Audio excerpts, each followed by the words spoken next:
बौखलाई कांग्रेस की खुफिया meeting, pilot की मारधाड़, गहलोत पर तकरार। हार के बाद कांग्रेस के टुकड़े, टेंशन में राहुल। नमस्कार, कैपिटल टीवी में आपका स्वागत है और मैं आपके साथ प्रिया बिस्ट। राजस्थान से दो धमाकेदार खबर सामने आ रही है। एक तो बीजेपी का राजतिलक हो गया है और कांग्रेस का सफाया। इतनी बुरी तरह बीजेपी ने कांग्रेस को धोया है कि राहुल गांधी से लेकर सोनिया गांधी तक सदमे में आ गई हैं। बड़े बड़े कांग्रेस हार देख घुटनों में मुंह देकर रो रहे हैं। हैरानी की बात तो यह है कि सचिन पायलट अपनी टोंक सीट पर फंस रहे थे, लेकिन आखिर में काफी कम वोटों से जीत पाए। कांग्रेस की हार पर दिल्ली कांग्रेस में बवाल मच गया है। दूसरी तरफ राजस्थान की हार के बाद कांग्रेस में बड़ी फूट पड़ गई है। गुस्साए राहुल गांधी खड़गे ने खुफिया बैठक बुलाई। नेताओं को ऐसी फटकार लगाई है कि कांग्रेस में इस वक्त मातम के साथ साथ हाहाकार मचा हुआ है। इसके साथ ही कांग्रेस की हार पर इंडिया गठबंधन भी एक्टिव हो गया है। खड़गे के घर पर 6 दिसंबर को बड़ी बैठक का ऐलान किया गया। तो आगे धमाकेदार ट्विस्ट का खुलासा करें उससे पहले बीजेपी की जीत के जादुई आंकड़ों पर नजर डालते हैं। राजस्थान के जादुई आंकड़े। बीजेपी 115 के आसपास सीटें जीत रही है, तो वहीं कांग्रेस 69 के आसपास सीटों पर सिमट रही है। वहीं अन्य के खाते में 11 से 12 सीटें जाती दिखाई दे रही हैं। राजस्थान में बीजेपी की बम्पर जीत के साथ सुशासन की शुरुआत हो गई है, तो कुशासन का अंत हुआ है। लेकिन ऐसे में कांग्रेस की हार के साथ बड़ी फूट पार्टी में पड़ गई है। बड़े बड़े नेता ऐसा कदम उठाने की तैयारी में है जिसे डबल झटका कांग्रेस को लग सकता है। दरअसल खबर आ रही है कि कांग्रेस को हराने के पीछे कुछ कांग्रेस के बड़े नेताओं का हाथ था। न सिर्फ गुटबाजी ने कांग्रेस की धज्जियां उड़ाई, बल्कि प्रदेश अध्यक्ष गोविंद सिंह डोटासरा भी हार के कारण बने हैं।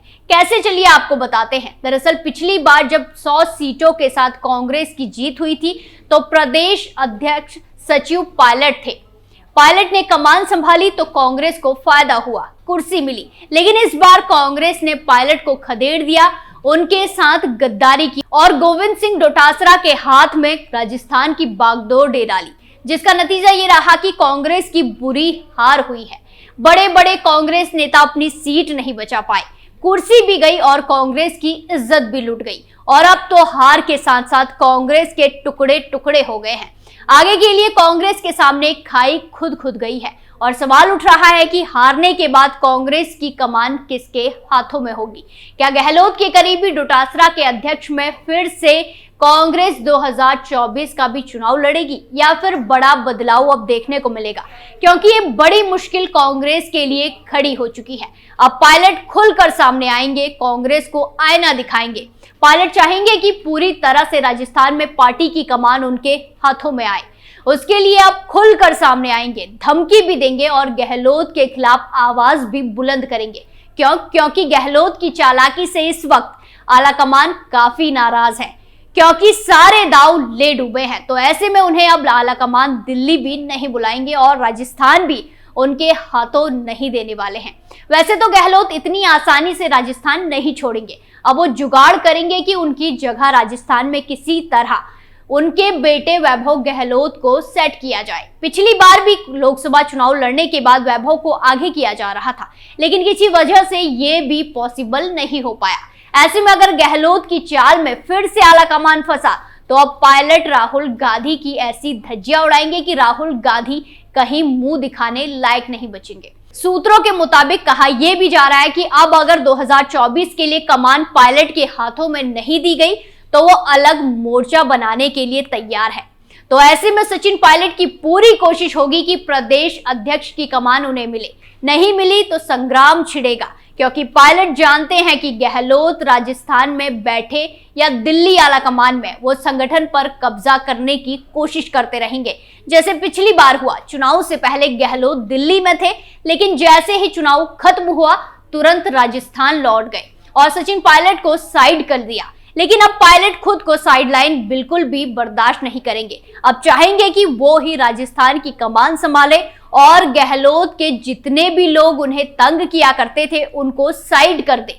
तो हार के बाद कांग्रेस के अंदर अभी विस्फोट स्थिति पैदा हो गई है। पायलट को अगर जिम्मेदारी मिली तो वो चुन चुन कर गहलोत के लोगों को संगठन से बाहर का रास्ता दिखाएंगे, और अगर कमान नहीं मिली तो पायलट का अब साफ मैसेज है कि उनके कांग्रेस में आगे कोई भविष्य नहीं है। इसका मतलब होगा कि पायलट कांग्रेस तोड़कर अपना अलग रास्ता यानी अलग दल बनाएंगे। जैसे बीटीपी यानी भारतीय ट्राइबल पार्टी, जो पहले ट्राइबल एरिया की पार्टी हुआ करती थी, वो भी टूटकर इसी तरह भारतीय आदिवासी पार्टी नई पार्टी बनी।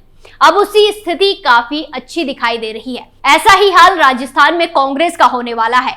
हार के बाद सचिन पायलट एक बड़ा विद्रोह छेड़ बैठे हैं।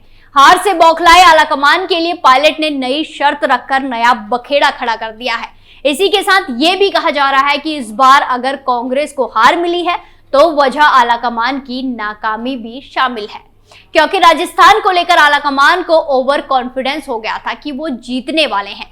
इसीलिए राहुल गांधी से लेकर खड़गे हो या सोनिया गांधी, कोई भी रैली करने वहां नहीं पहुंचा था। जब बीजेपी के साथ साथ बाकी नेताओं ने यह मुद्दा उठाया और कांग्रेस आलाकमान को वहां से लापता बताया तो हार कर राहुल गांधी सिर्फ 3 सभाएं करने आखिर में वहां पहुंच गए। आलाकमान के बीच भी राजस्थान को लेकर कोऑर्डिनेशन की कमी साफ साफ दिखाई दी, जिसकी वजह से पार्टी को हार का मुंह देखना पड़ा है। इसी के साथ गहलोत खुद भी राजस्थान में कांग्रेस को ले डूबे। तो चलिए उन मुद्दों पर भी नजर डालते हैं जिससे कांग्रेस को मिट्टी में मिलाया गया। सबसे बड़ा तो भ्रष्टाचार का मुद्दा है, जिससे जनता काफी परेशान हुई। पेपर लीक मामला गहलोत को ले डूबा। दरअसल गहलोत राज में इस बार घोटाले कांग्रेस का काल बने हैं, और सबसे बड़ी बात यह है कि इन घोटालों में गहलोत के करीबियों का नाम आया और सीएम साहब चुप्पी साधकर बैठे रहे, क्योंकि खुद गहलोत के घोटालों की लाल डायरी उनके ही नेता ने खोल दी थी। और आखिर में राजस्थान सरकारी नौकरियों में होने वाले घोटाले की पहचान बन गया। दरअसल 5 साल में करीब 17 बार पेपर लीक की खबर आई। राज्य में नौकरियों की सेल लगी थी, जो पैसे देकर कोई भी खरीद रहा था।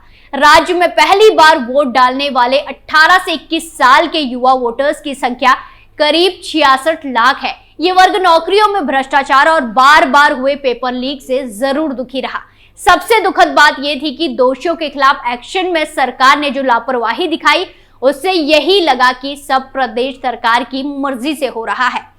प्रदेश की प्रमुख विपक्षी पार्टी बीजेपी ने इस मुद्दे को चुनाव में जमकर भुनाया था। सांसद किरोड़ी लाल मीणा ने तो कांग्रेस के खिलाफ इस मुद्दे पर हल्ला ही बोल दिया। उनका लॉकरों में काले धन होने का दावा भी सही साबित हुआ। इसके बाद खुद पीएम मोदी अपने भाषणों में बार बार इस मुद्दे का जिक्र करते रहे, पेपर लीक का मामला उठाते रहे।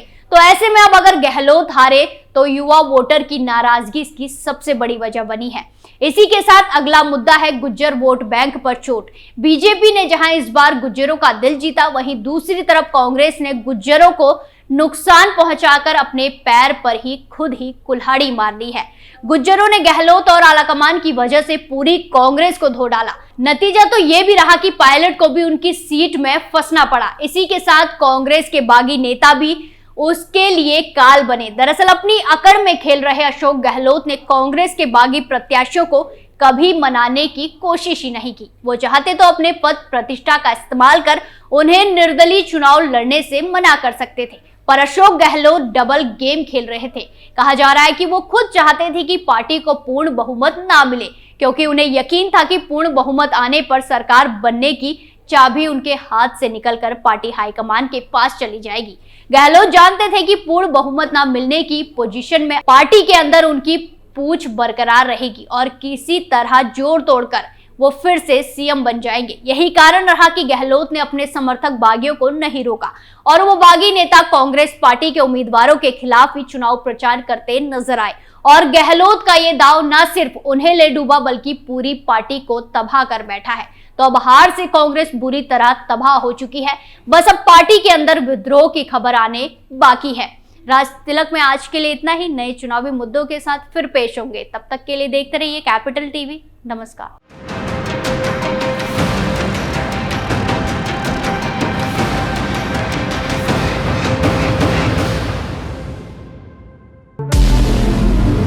हमारे व्रत, हमारी परीक्षा, लक्ष्य तक पहुंचने की हमारी संयमित प्रतीक्षा। हमारे छठ से और हमारे हट से पूरी दुनिया वाकिफ है। हमें विकल्प पर नहीं, अपने दृढ़ संकल्प पर अटूट विश्वास है,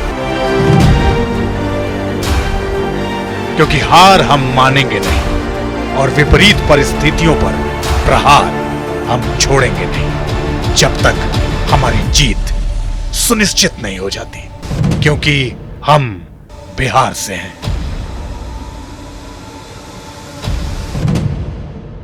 कैपिटल टीवी पर मैं अमित प्रकाश लेकर आ रहा हूं बिहार पर एक ब्रांड न्यू स्पेशल शो, हम बिहार से हैं।